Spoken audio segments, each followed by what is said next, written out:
अस्सलाम वालेकुम दोस्तों। नसीम शाह का कारनामा बड़ा रिकॉर्ड नाम कर लिया।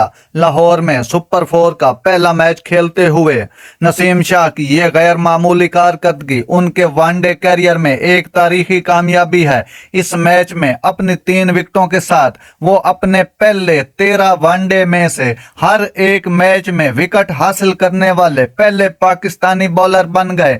नसीम शाह ने ग्रीन शर्ट की नुमाइंदगी करते हुए अपने पहले 13 वनडे मैचों में सबसे ज्यादा 32 विकेटें लेने वाले बॉलर के तौर पर भी रिकॉर्ड बुक में अपना नाम दर्ज कर लिया। उन्होंने अब्दुल कादिर के साबका रिकॉर्ड को पीछे छोड़ दिया, जो अपने इब्तदाई 13 वनडे मैचों में 27 विकेटें हासिल करने में कामयाब रहे थे। नाजरीन, ये थी आज की जबरदस्त खबर जो मैंने आप तक पहुंचाई। अभी तक आपने मेरे चैनल को सब्सक्राइब नहीं किया तो कर लें। शुक्रिया। अल्लाह हाफिज।